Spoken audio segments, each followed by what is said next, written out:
artists like Pink Floyd and Led Zeppelin and AC/DC they still sell 1 million units a year. And we're talking 2025 now, when that back catalog is, 40 years old or more. But the Christian music industry seemed to be so short-sighted and narrow that as soon as it cost more to warehouse that album than the sales that came in offsetting that, boom, out of print. Yeah, shove it out, disappeared. sell it off to a junk dealer, and it's gone. Today's a very special day for us at CCM Magazine. I am very excited to be joined by, without CCM Magazine and without this magazine, I don't know if we would have had the legacy and the history of Christian music archived as well, and also celebrated as well. And we're joined by Doug Van Pelt, founder, creator of Heaven's Metal, HM Magazine, which, is like the harder edged brother of CCM Magazine. Doug, HM is celebrating 40 years. I am turning 40 this year as well. We're both turning 40.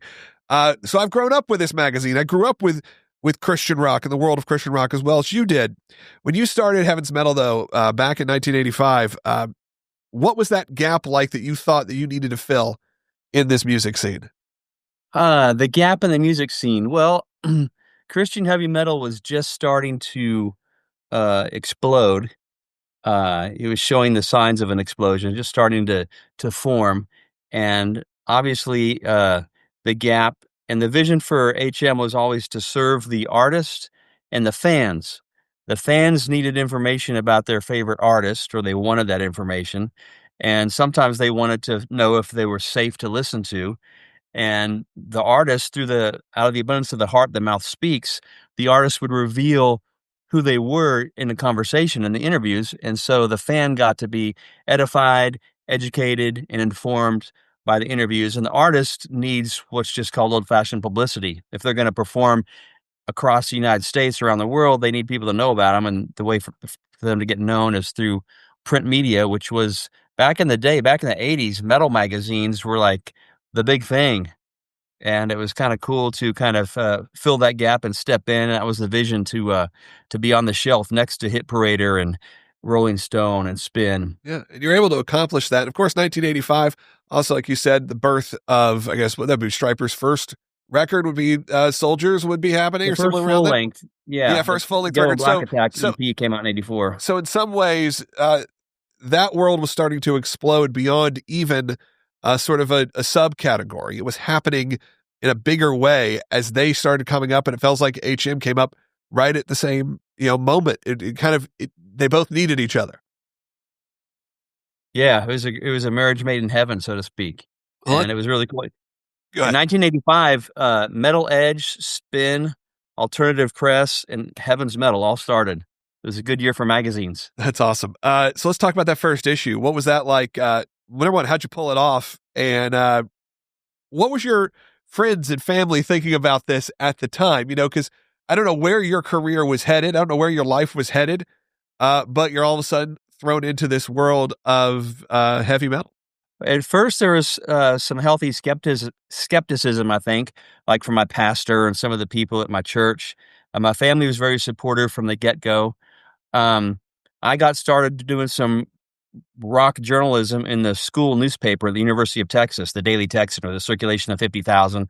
I was doing Christian rock and metal album reviews. And Stryper came to town in the spring of 85, and the paper tapped me to do a feature article that came out on the day of the show.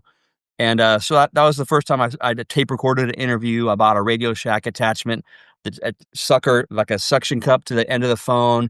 It went to a little tape recorder, transcribed it, wrote it as a feature style article. So I had that experience just under my belt. And I had told my friends about it. I'd been praying about this vision. And my friend Kerry Womack, the lead singer for One Bad Pig, who hadn't even started yet, he said, "Hey, I'm going to the Cornerstone Festival. Why don't you print that first issue of this magazine you're talking about, and I'll hand them out." So that was kind of the push out the front door that got me actually to get that first issue made. And it was 6 pages. It was like an 8.5 by 11 sheet of paper folded in half, and then a half of that taped into the page. It was a 6-page magazine. My vision and the goal was always to be full color glossy, 8.5 by 11 on the shelf, but I had no startup capital. So I started and grew as I could afford to grow. Yeah, it's like a fanzine. It started as one of the original moments like that. So how many did you make headed into Cornerstone? Do you remember? Uh, I made 1 to 300. Okay. I remember I gave like Carrie Womack, I think 30 to 50 That's copies to still take a to lot. public. Yeah. I mean, that's actually a lot to for just you doing this yourself, starting up to say, hey, we're going to make a few hundred of these copies of this magazine to get the word out. And Cornerstone at the time, had you been to Cornerstone already, or is this No, just starting the out? first one I went to was 87, so it's still yet to go there. Well, we got But it. within Yeah. by Well, September, I had 300 subscribers. I took out classified ads and it started to take off pretty quick. what was the landscape like? We talked a little bit about where the gap was. What was the landscape like though for Christian music at that moment? Not even just metal. Was we know the sort of stories that came out of even Stryper and Petra, and even some of these where they're getting protest. Was there even from the Christian community? What was that landscape for those that maybe weren't there in those early days? What did it look like? Who were the bands that were knocking down your door to get coverage? And I guess who was shutting those doors too? Yeah, well, after Larry Norman and Randy Stonehill pioneered Res Band, Jerusalem, the Daniel Band were coming out, and you could go into Christian bookstores and find Petra albums and Steve Camp and Rick Kua and music like that. And it was funny. The Christian music industry has a funny retail channel, which is a bookstore. You know, most music fans, they go to the record shop or the music store to buy their music, but Christian rock was sold in a Christian bookstore, not too far away from the Bibles and the choir robes and the books. Yeah. Just a section of records that were always sitting there, and then a section of tapes, and then CDs. But it was where you would go to discover a lot of this music. Would be going finding your magazine or finding CCM magazine at those Christian bookstores, or finding them and then going to the Christian bookstore in search. I mean, I remember later on, I've said this many times, but there were moments where if it had the tooth and nail emblem on it, me and my brother would buy it. We didn't even know what it was. We just Mhm. knew that that meant something, and it meant something that we probably were going to like it. Yeah, talk about branding. That was it. Yeah. Well, we're looking back at this special edition of HM, and we're celebrating now 40 years. But let's talk about we kind of hit the beginning.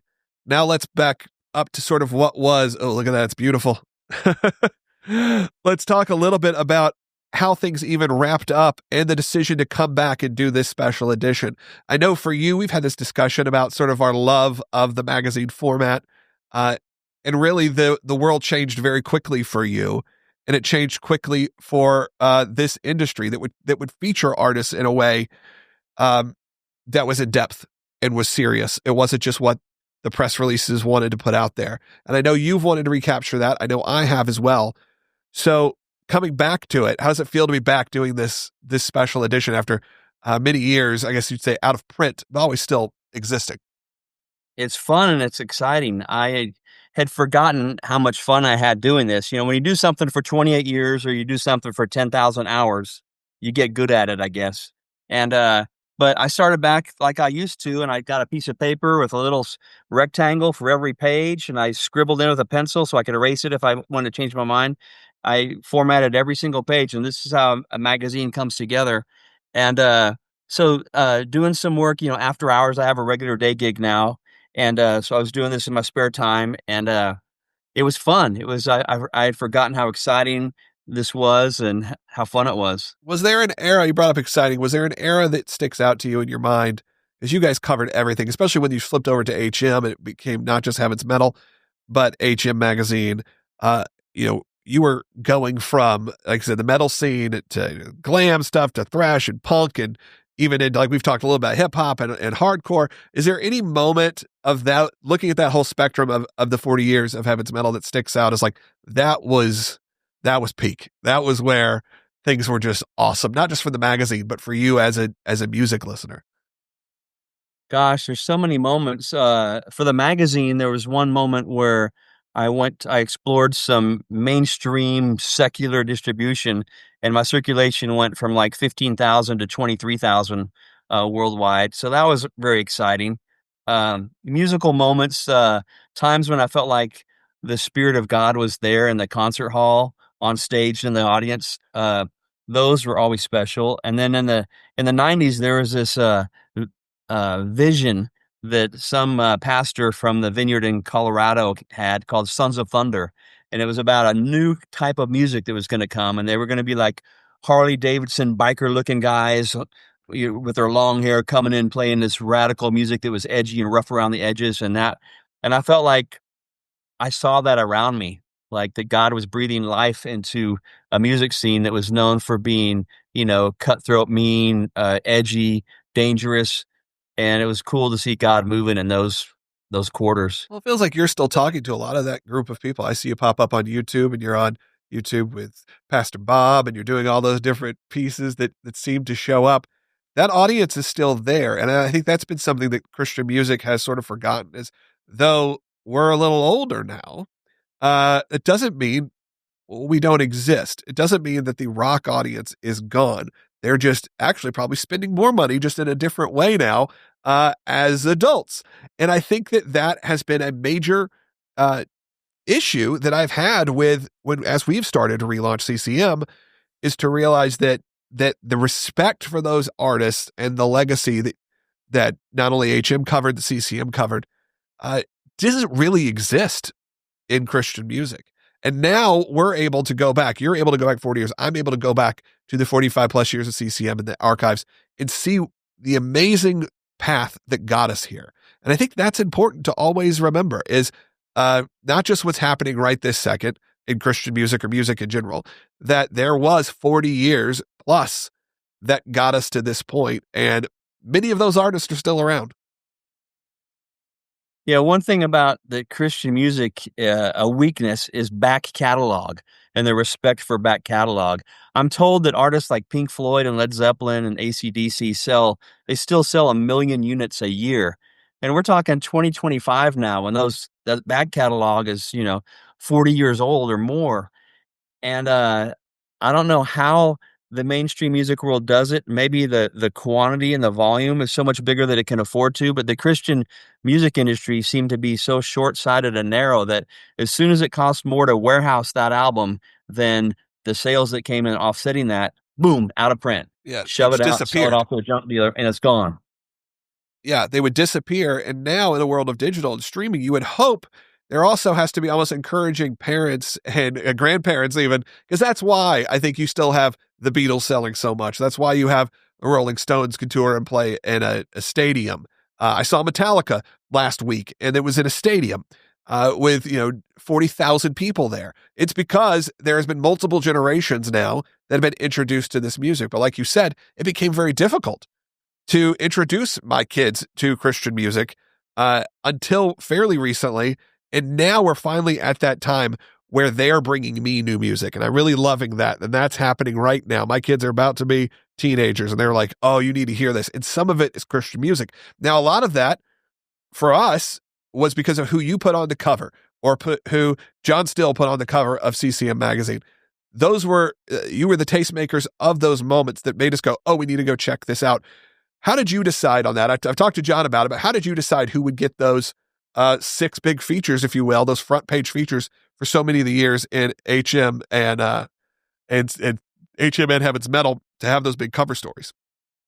That's a good question. I didn't have a formula or anything written down on who would be on the cover. John A did. lot of it was So, intuitive. John did? yeah, John told me how he did it. It was a pretty businessy decision, Yeah, but I had a it feeling was yours just would be kind of different. a from the heart, from the gut kind of decision, like, it was obviously our coverage was based around album releases, and so they always coincided with the street date of the magazine was really close to the street date of the album. So that was one detail that had to fall into place in order to put a band on the cover, but it was just like notoriety. Sometimes we did things to, educate people. And we started doing these flip covers. Like this new Heaven's Metal 40th anniversary is going to have two covers on it. So one of them is going to be upside down. When you turn it over and flip it upside down, half of the book is right side up and the other half's upside down. I did that with Skillet on one side and White Collar Sideshow, who was kind of this weird theatrical throwback to the 1800s, pulling up on a little stagecoach and performing at a town square. And they had like this message about pornography and being pure and God moving. And I put them on the cover, and certainly they didn't have the unit sales to warrant that.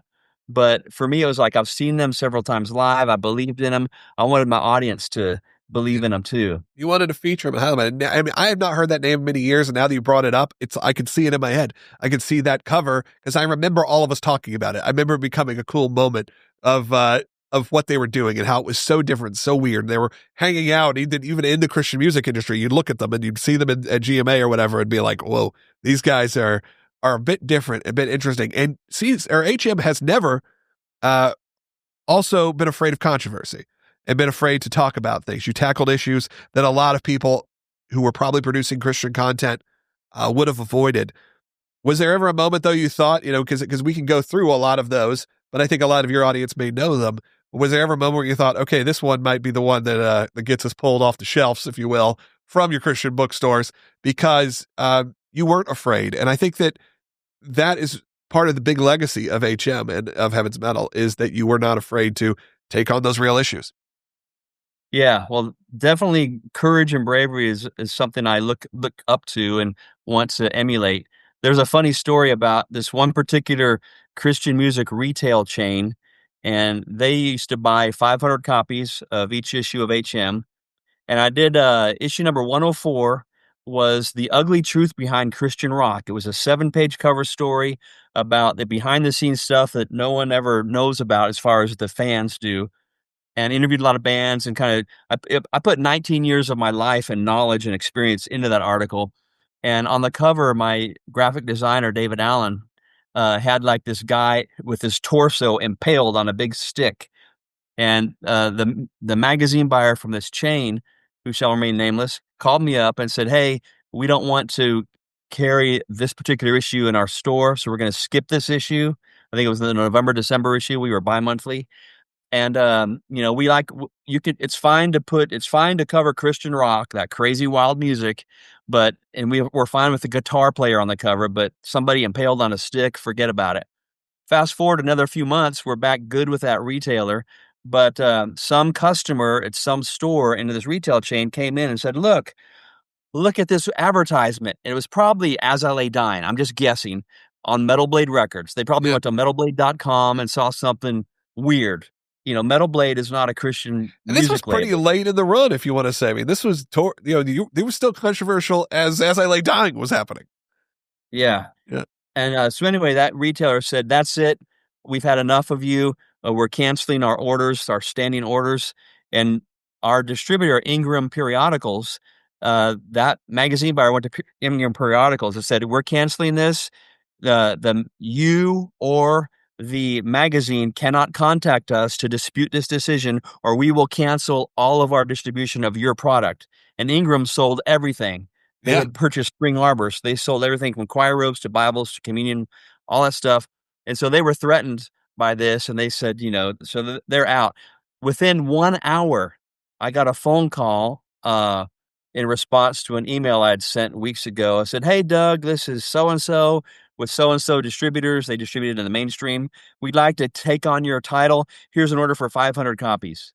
So within an hour of this one judgmental Christian Yeah. banning us, we got that same order within an hour. So I felt like that was God saying, Yeah. "Okay, it's windows closing. I'm opening this door." Yeah, God made the decision to keep HM and keep Heaven's Metal where it needed to be at that time. I mean, that's pretty remarkable. That's a pretty great story. Because look, I think that it's complicated to cover some of these topics. We're already seeing it ourselves when it's like, okay, we did that interview, like I said, with Chris Dudley from Under Oath, and it's like we had to Yeah. explore that. We knew there'd be some pushback, but largely we've actually seen the Christian music audience, it's kind of flipped. They've become more accepting over the years. They've become a bit less of those judgmental fans. And I feel like you see that actually more now in the mainstream world, where all of a sudden it's a pile on an artist or it's a pile on a culture. It's now the Christian music audience, where we were in the 80s and 90s, if they had a misstep or if they had an issue personally, which everyone does,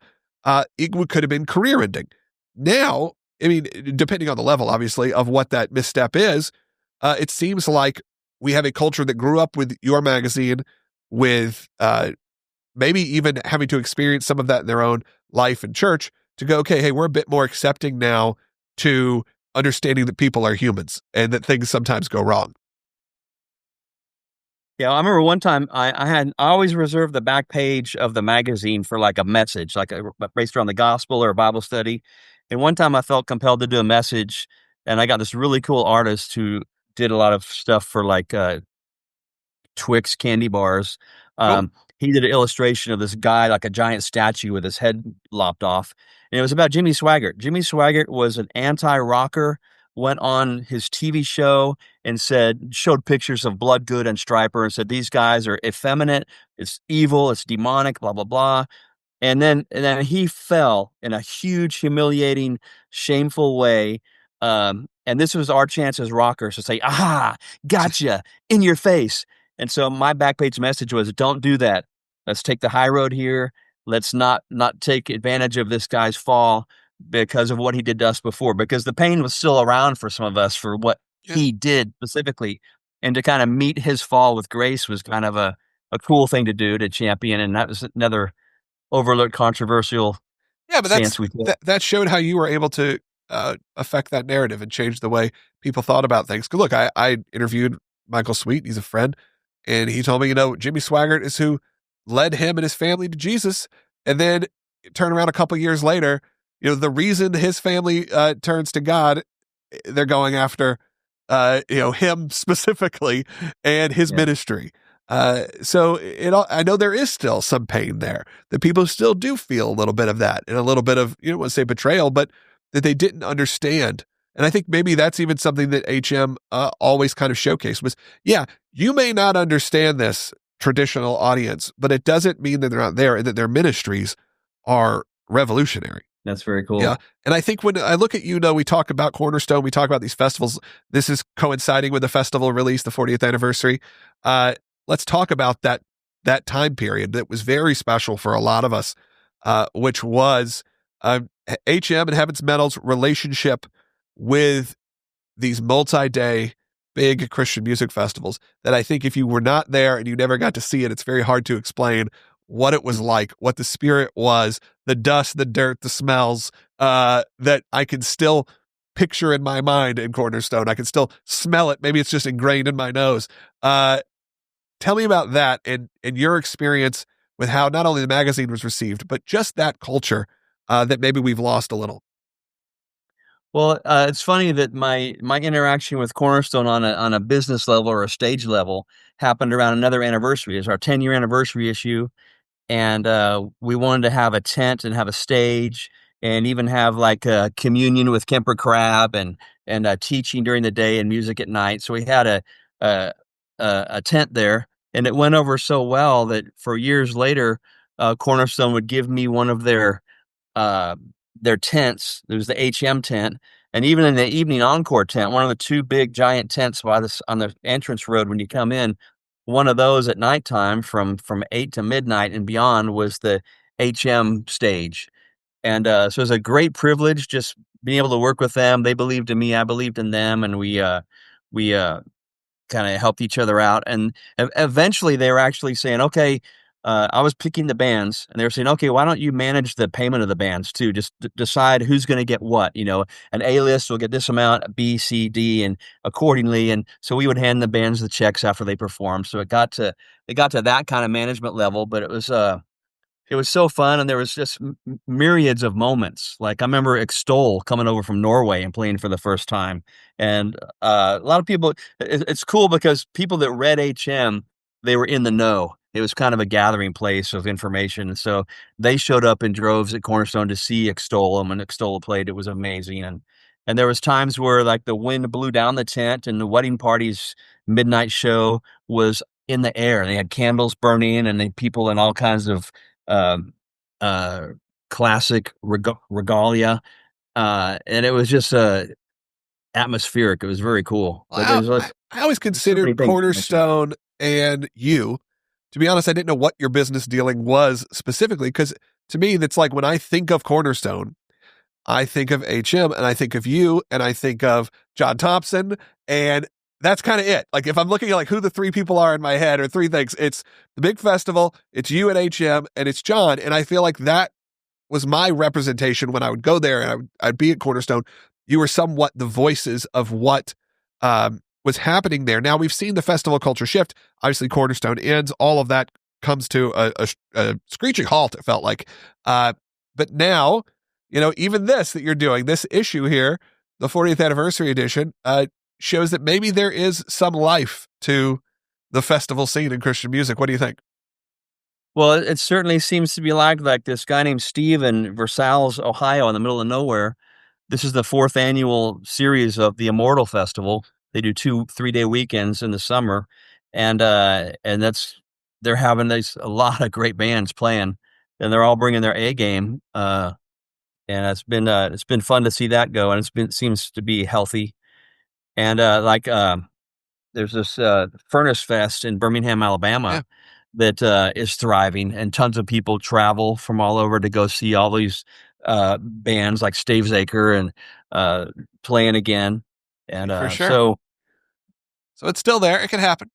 it seems like it. Yeah, Yeah. there's every indication that it's happening. All right. Well, I don't want to wrap up before we talk a little bit about, obviously, you're HM, you're Heaven's Metal, we're CCM Magazine. I want to know your story and your connection to even what we were doing at CCM back way before me, back when I was just a subscriber and a reader, because in our conversations, and it seems like they both existed, went hand in hand, and that you had a good relationship for the most part of what was going on in the world of CCM in their early days, too. I did. I'm very grateful. I had a lot of favored status with a lot of people at Cornerstone. Uh, all that was gratis. I was able to have a stage and whatnot. And the very first assignment I got to write an article of sorts was for another festival, the Metal Mardi Gras out in Long Beach, California. It had Blood Good, Barren Cross, and Vengeance, and Deliverance, and Soldier, and all these bands, Guardian, playing.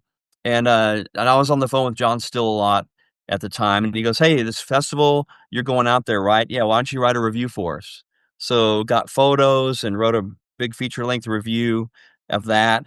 And then not long after, CCM did a special Christian heavy metal cover story. And they had some of my buttons on. They did like a collage where they put stuff on a table and had promo photos and the Heaven's Metal Worship a full volume button on it and whatnot. And then they had me do a column on rock and heavy metal. Brian Quincy Newcomb had like alternative and rock. I had rock metal. And that was fun. So every month I would sit there and write a column about what was happening. And because when you become a media outlet that's recognized, you don't have to send out news hounds to go gather information. It all comes to you. Right. And so it was really easy to come up with those reports and tell people what was happening in Christian metal at the time. And that was a So lot of fun. it They had wasn't me a do rivalry in that sense. It was providing correct. a different, and we're seeing that right now as this will be running on our YouTube channel, and you're going to be publishing portions of this. That I think both need to exist, and they've needed to exist because you have that sort of strange merger of these kind of genres of music that will exist in both the CCM world and the HM world, because we all are there for a lot of the same reasons. I think it's very different than a lot of industries. Yeah.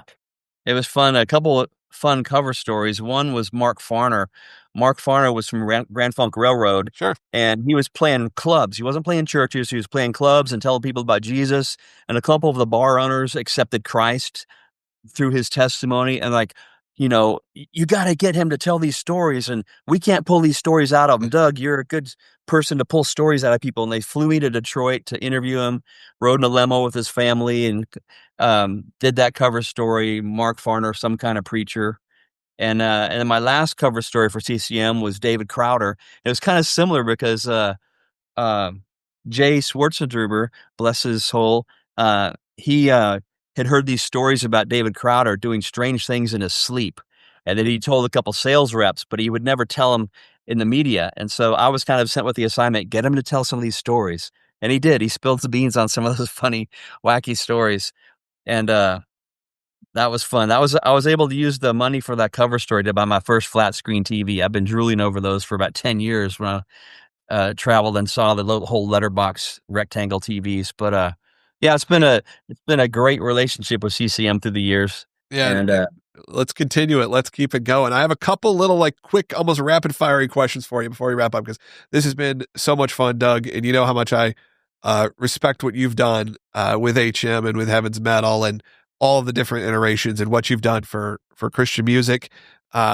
It's really important to me as we've had these conversations over the last year or so, or maybe a little less than that, as we've kind of helped start the relaunch process of CCM. And hey, maybe one of the first chances you'll get to see one of the new CCM logos is going to be in your print edition. So that's going to be cool. I Ooh. just finalized the ad that we'll be sending in very soon. But what about pieces of fan letters or people that sent in? And those stories, I'm sure, came in because sometimes they were featured. I can go back and remember. I told you that I remember reading as a wrestling fan, Chris Jericho writing in to HM Magazine. I remember I had that issue and feeling validated because there was someone I loved on television who now was like, oh, yeah, Christian metal changed my life. And I've talked to Chris about it many times since then. But what about that?